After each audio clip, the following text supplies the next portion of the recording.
Itu jadi sangat luar biasa peran AI terhadap dunia atau sektor bisnis gitu Mbak ya. Yang bisa bertahan hidup adalah yang bisa beradaptasi gitu ya. Saya termasuk AI ini bisa masuk dalam semua fungsi bisnis gitu. Dari mulai fungsi produksi sampai dengan ke pemasaran itu AI itu bisa masuk gitu. Kalau di sisi negatifnya gitu loh, adakah mungkin sisi negatif?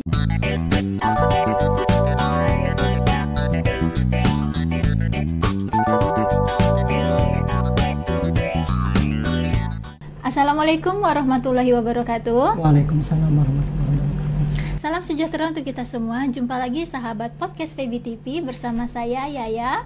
Episode kali ini kita akan membahas materi yang menarik, topik mengenai AI. Bagaimana sih AI ini dapat mengubah cara kita berbisnis untuk meningkatkan perekonomiannya? Langsung saja dengan narasumber kita langsung yang expert di bidangnya, yaitu Pak Usnan. Assalamualaikum Bapak. Waalaikumsalam Mbak Yaya, selamat siang. Sehat Mbak Yaya ya? Sehat. Gini Pak, terima kasih sebelumnya udah meluangkan waktunya. Ya, sama-sama Mbak Yaya, terima kasih juga atas kesempatannya ya. Sebelum kita lanjut, ini perkenalan dulu nih Bapak. Oh ya, baik. Sebelumnya Assalamualaikum warahmatullahi wabarakatuh.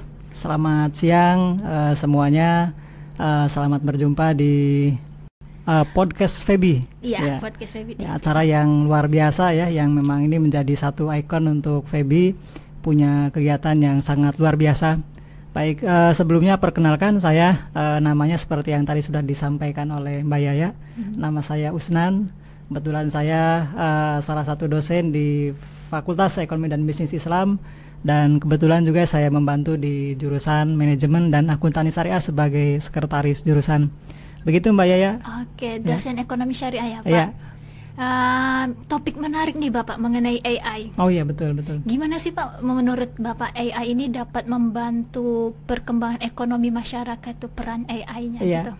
Betul. Baik, jadi memang kalau kita bicara ya, ini kan kita di Fakultas Ekonomi dan Bisnis Islam gitu ya.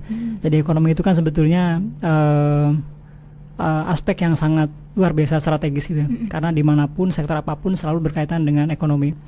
Termasuk kalau kita bicara ekonomi kan kita bicara tentang bisnis gitu ya. Itu ya, dan tentu kegiatan ekonomi, kegiatan bisnis kan memang tidak lepas dari perkembangan masa, perkembangan zaman, dan juga termasuk perkembangan ilmu pengetahuan dan teknologi. Nah, salah satunya adalah sekarang kita sudah mengenal apa yang disebut dengan AI gitu ya, itu atau kepanjangan dari artificial intelligence gitu ya. Itu jadi kalau zaman dulu kita mengenalnya mungkin lebih ke human intelligence gitu ya. Jadi kecerdasan, kepintaran, kemampuan manusia gitu ya. Tapi sekarang ternyata kita sudah sangat luar biasa terbantu dengan perkembangan teknologi, sehingga kita tidak hanya mengandalkan sumber daya manusia yang punya kemampuan secara intelektual gitu ya, pengetahuan, tetapi juga kita sangat terbantu dengan perkembangan teknologi gitu ya, yang sekarang kita sudah bertemu dengan berbagai macam istilah-istilah dalam perkembangan teknologi gitu ya, termasuk ada yang kita kenal dengan AI itu.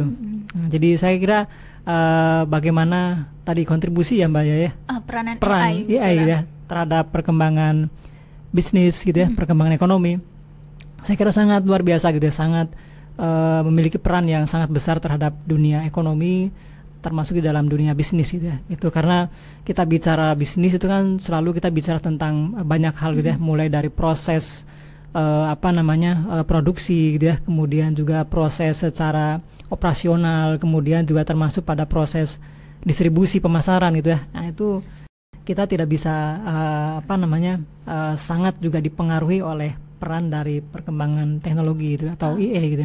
Itu jadi sangat luar biasa peran AI terhadap dunia atau sektor bisnis gitu Mbak ya.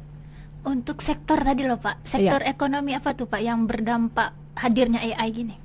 Ya, sebetulnya AI ini kan bisa masuk dalam semua sektor ekonomi begitu ya. Itu dalam bisnis, nah tentu kan AI ini juga bisa diimplementasikan dalam berbagai aktivitas gitu. Jadi kalau kita dalam bisnis kan ada namanya, nanti ada beberapa proses gitu ya, ada beberapa fungsi dalam kegiatan bisnis ya, mulai dari fungsi produksi gitu ya, fungsi pemasaran, fungsi keuangan, fungsi distribusi. Itu kan sebetulnya di semua fungsi itu AI ini bisa masuk gitu ya. Itu bagaimana nanti dalam proses produksi kita bisa mengoptimalkan peran atau keberadaan AI di dalam proses produksi. Begitu juga dalam proses keuangan, sampai juga dengan konsep pemasaran gitu ya. Ya mungkin kalau beberapa tahun ke belakang kita juga sudah dikenalkan juga dengan berbagai macam platform gitu ya dalam bisnis digital gitu.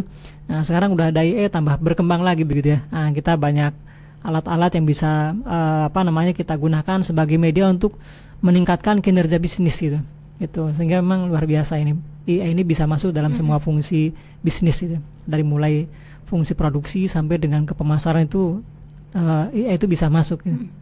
Kalau di sektor bisnis kecil gitu loh Pak, peranan AI itu efisiensi efektifnya gimana tuh? Sama gitu ya, sebetulnya kan ya ini kan bisa diimplementasikan dalam semua sektor bisnis ya, terutama kalau di bisnis yang skala menengah besar kan tentu jelas gitu ya. Sekarang kan banyak mengadopsi AI gitu ya. Itu sektor perbankan misalnya kan sekarang sudah berbasis AI gitu ya. Itu sekarang sudah bisa mengurangi SDM, karyawan sudah bisa berkurang kan AI gitu. Nah, termasuk di sektor bisnis skala mikro pun juga kan sebenarnya AI ini sangat bisa dioptimalkan gitu ya. Makanya kalau pemerintah juga punya program ke depan 2045 sudah bisnis termasuk nanti UMKM sudah berbasis AI gitu. Nah, ini kan kita kira memang ini adalah proses gitu ya.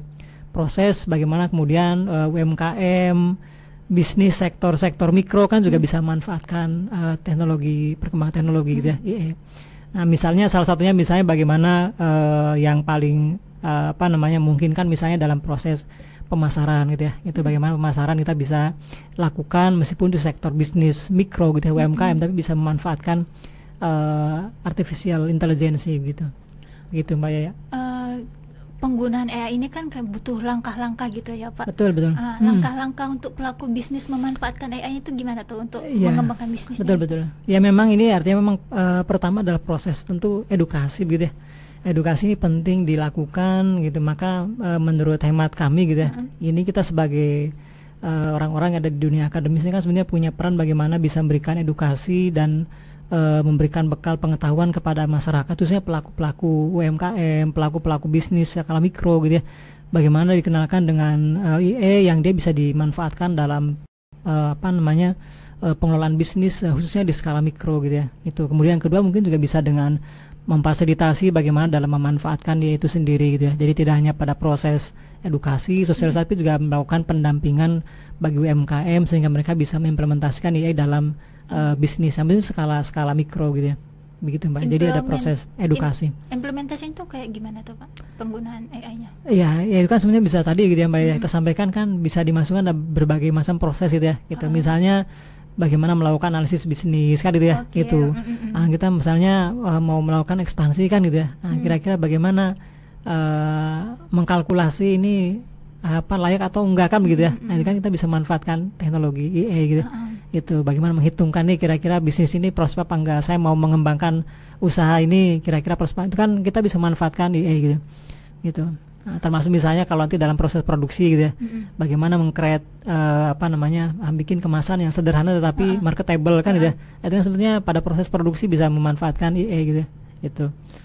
Itu salah satu implementasinya gitu Mbak ya. Positif ya Pak penggunaan AI untuk pengembangan luar biasa, ekonomi sangat positif sekali gitu.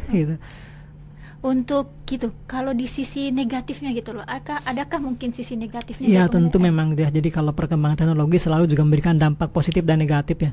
Dampak positif tentu kan memang dalam sektor bisnis tadi misalnya bisa melakukan efisiensi, bisa melakukan bisnis dengan proses yang lebih cepat dan macam-macam, tentu manfaat positifnya gitu ya. Tetapi juga tentu perkembangan ini gitu ya, teknologi AI gitu ya, yang kemudian diadopsi oleh sektor-sektor kan juga bisa memberikan dampak yang negatif ya. Kalau dalam skala bisnis yang menengah besar biasanya dampaknya apa? Biasanya penyerapan tenaga kerja berbasis SDM itu kan semakin berkurang gitu ya.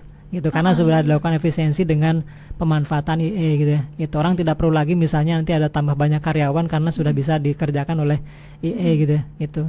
Nah, itu paling biasanya dampak negatifnya di situ biasanya proses bisnis yang lebih efisien kan memang nanti bisa mengurangi penyerapan tenaga kerja SDM gitu ya. Gitu.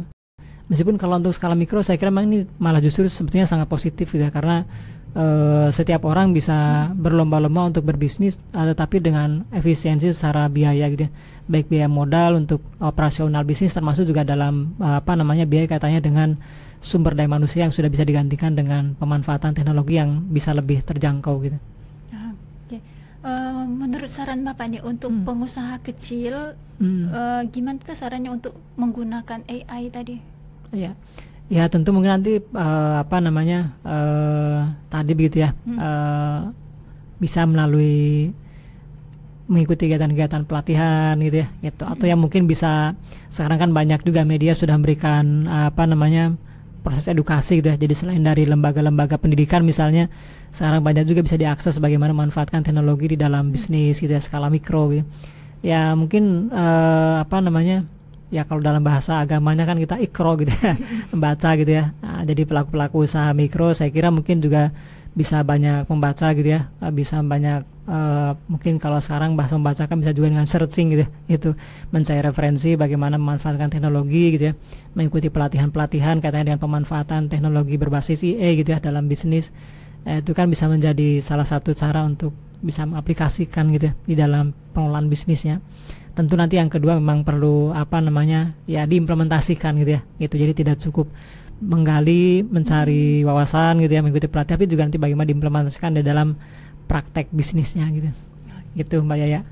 Berarti itu ada kolaborasi ya Pak? Oh iya. Kolaborasi AI betul. sama manusia. Nah, betul. Menurut Bapak nih gimana nih masa depan kolaborasi antara AI dan manusia? Iya, ya saya kira memang tetap peran sumber daya manusia juga sebenarnya tidak bisa lepas juga gitu ya. Tetap SDM itu juga punya peran gitu ya, yang mungkin tidak bisa 100% digantikan oleh IA gitu ya. Maka memang tadi perlu ada sinergi, kolaborasi, pemanfaatan dua sumber daya gitu ya.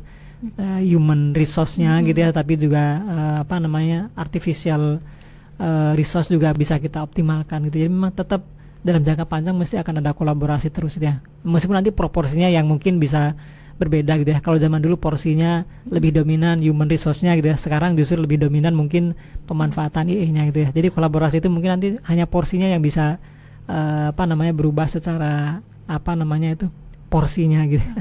Berarti AI di sini perannya itu sebagai pelengkap ya Pak, bukan pengganti gitu ya Pak. Iya, sebetulnya lebih ke